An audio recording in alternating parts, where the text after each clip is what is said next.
എല്ലാവർക്കും ഏബിളിന്റെ ചാനലിലേക്ക് സ്വാഗതം. ഇന്ന് നമ്മൾ ഡിസ്കസ് ചെയ്യുന്നത് കേരള സ്റ്റേറ്റ് GST ഇഷ്യൂ ചെയ്ത ഒരു സർക്കുലറാണ്. Circular number 1/2024. അപ്പോൾ ഇതിൽ എന്താണ് പറയുന്നത് എന്ന് നോക്കാം. ഇതിൽ പറയുന്നത് ടാക്സ് പെയർ ഒരു അപ്പീൽ ഫയൽ ചെയ്യുകയും ആ അപ്പീൽ ടാക്സ് പെയർക്ക് എതിരായി വരികയും ചെയ്തു കഴിഞ്ഞാൽ ആ ടാക്സ് പെയർ ചെയ്യേണ്ട ചില കാര്യങ്ങളാണ് ഈ സർക്കുലറിൽ പറയുന്നത്. അപ്പോൾ കേരള സ്റ്റേറ്റ് GSTയിൽ നമ്മളൊരു അപ്പീൽ ഫയൽ ചെയ്തു. JC അപ്പീലാണ് നമ്മൾ അപ്പീൽ ഫയൽ ചെയ്യുന്നത്. അപ്പോൾ JC അപ്പീൽ നമുക്ക് എതിരെയാണ് ഓർഡർ ഇട്ടതെങ്കിൽ ആ ഓർഡറിനെതിരെ നമ്മൾ അപ്പീൽ വീണ്ടും ഫയൽ ചെയ്യാൻ ഉദ്ദേശിക്കുന്നുണ്ടെങ്കിൽ അതിന് ട്രൈബ്യൂണലിലാണ് അപ്പീൽ ഫയൽ ചെയ്യേണ്ടത്. പക്ഷെ നമുക്കറിയാം ട്രൈബ്യൂണൽ ഇപ്പോൾ സെറ്റപ്പ് ചെയ്തിട്ടില്ല, ട്രൈബ്യൂണൽ ഇപ്പം നിലനിൽക്കുന്നില്ല, സെറ്റപ്പ് ചെയ്യാൻ പോകുന്നേ ഉള്ളൂ. അപ്പോൾ നമുക്ക് JC അപ്പീലിനെതിരെ അപ്പീൽ ഓർഡറിനെതിരെ നമുക്ക് അപ്പീൽ ഫയൽ ചെയ്യണമെങ്കിൽ ട്രൈബ്യൂണൽ ഇപ്പം നിലവിലില്ല.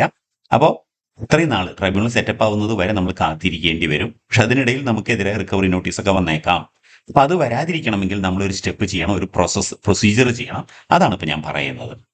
ഈ സർക്കുലർ 1/2024 ഡേറ്റഡ് 11th January 2024. ഇതിൽ പറയുന്നത് എന്താണ്? ഇതിൽ പറയുന്നത് ടാക്സ് പെയർക്ക് എതിരെ വന്ന ഓർഡറിനെതിരെ JC അപ്പീലിലേക്ക് അപ്പീൽ ഫയൽ ചെയ്യാം എന്നൊക്കെയാണ് ഇതിൽ പറയുന്നത്. എന്നിട്ട് ആ ഓർഡർ ടാക്സ് പെയർക്ക് എതിരെ വന്നാൽ ട്രൈബ്യൂണൽ അപ്പീൽ ഫയൽ ചെയ്യാൻ സാധിക്കും. ട്രൈബ്യൂണൽ ഇല്ലാത്തത് കൊണ്ട് ട്രൈബ്യൂണൽ സെറ്റപ്പ് ചെയ്ത ഡേറ്റിന് ശേഷം 3 മാസം വരെയാണ് നമുക്ക് ട്രൈബ്യൂണൽ അപ്പീൽ ഫയൽ ചെയ്യാനുള്ള സമയം. അതിനിടയിൽ എന്ത് സംഭവിക്കും?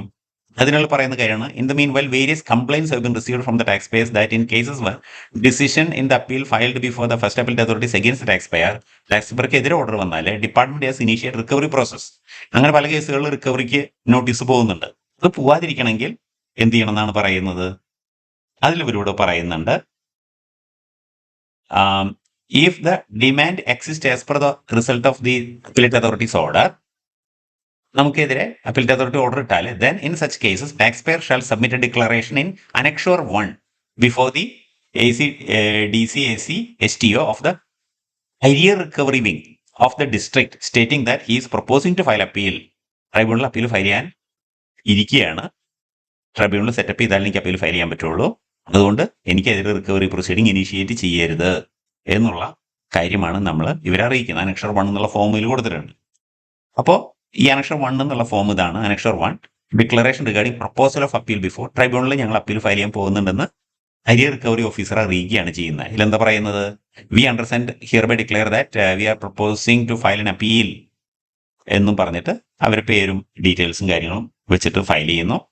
V understand hereby declare that we will file appeal before tribunal within 3 months from the date on which the president of the tribunal enters office എന്നും പറഞ്ഞ് നമ്മളൊരു അനക്ഷർ 1 നമ്മൾ ഫയൽ ചെയ്യുകയാണ് ചെയ്യുന്നത്. സ്റ്റേറ്റ് GST റിക്കവറി ഓഫീസർ, നമ്മുടെ ഡിസ്ട്രിക്റ്റിൽ ഏത് ഡിസ്ട്രിക്റ്റിലാണോ ആ റിക്കവറി ഓഫീസർക്ക് ആണ് കൊടുക്കേണ്ടത്. എന്നിട്ട് അത് അക്നോളജ് ചെയ്ത് വാങ്ങുകയാണ് ചെയ്യേണ്ടത്. അപ്പോൾ സെൻട്രൽ GST ഡിപ്പാർട്ട്മെന്റ് ആണ് ഇങ്ങനെ ചെയ്തിരിക്കുന്നത്.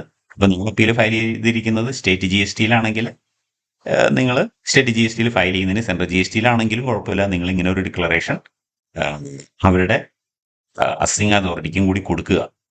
കാരണം ഇതൊരു സർക്കുലർ ആണല്ലോ. GST ഒരു 1 നേഷൻ 1 ടാക്സ് ആണല്ലോ. അപ്പോൾ കേരള GST ഇങ്ങനെ ഒരു സർക്കുലർ ഇഷ്യൂ ചെയ്താൽ തീർച്ചയായിട്ടും സെൻട്രൽ GSTക്കാരും ഇത് ശ്രദ്ധിക്കേണ്ടി വരും. അപ്പോൾ നമ്മൾ അപ്പീൽ ഫയൽ ചെയ്തിരിക്കുന്നത് സെൻട്രൽ GSTയിലാണെങ്കിലും നിങ്ങൾക്ക് ഈ ഫോം ഉപയോഗിക്കാവുന്നതാണ്, അവർക്ക് കൊടുക്കുക.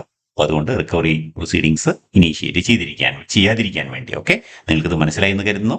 വീണ്ടും കാണാം.